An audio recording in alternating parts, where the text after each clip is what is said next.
Hey guys, السلام عليكم ورحمة الله وبركاته. روتيان سميناي روتيان دقدقة وجدان سان ربنا كدايو مركو سو قرآن حوغا ير فلاور كو استعماليا waxaan rabaa rooti jilicsan oo beel laa inuu igu soo baxo saan usually u qasi jiraan u qasay laba xabo kuna waaye laakiin yalowgan ka reebta mid sokorta 3 qaado faxisadii 1 qaado saliidii wax yar oo adiga 50 ml camal ah koob biyo ah koob caano ah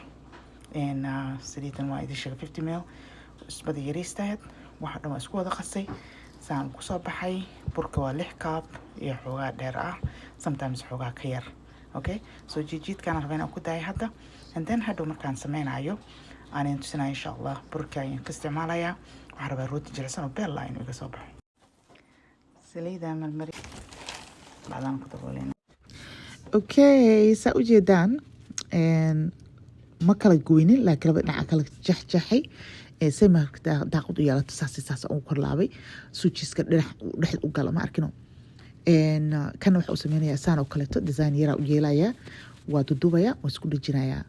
labada hoose waa isdhex gelinaya suu maaragtu hal xab camal uu noqdo uu eegay inuu isku xiran yahay waa ifaanteen u malaynaya rootiganeeto waa soo aragteen qaarna waxaan gashanayaa freezerka qaarna waa kana saan u sameeyay so wuxuu noqdo ujeedin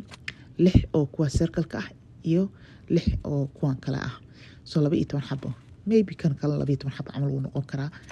but asaga wax kale iyo mar kale ayaan isticmaali doonaa insha Allah durabidmo but caawa kana rabin aan sameeyo saan uu soo baxay ma sha Allah dhaha ilaahay noo barakeey intaan isin ilaaha siiyo waa ujeedin cheese-ka dhexdu kaga jiraa waxa ku samaysan kartaa pizza ahaan oo ku samaysan kartaa daarsida wax pizzada lagu darsaso ku darsan kartaa green pepper tomato hilib shishiidkii whatever you know dhexda ka geli kartaa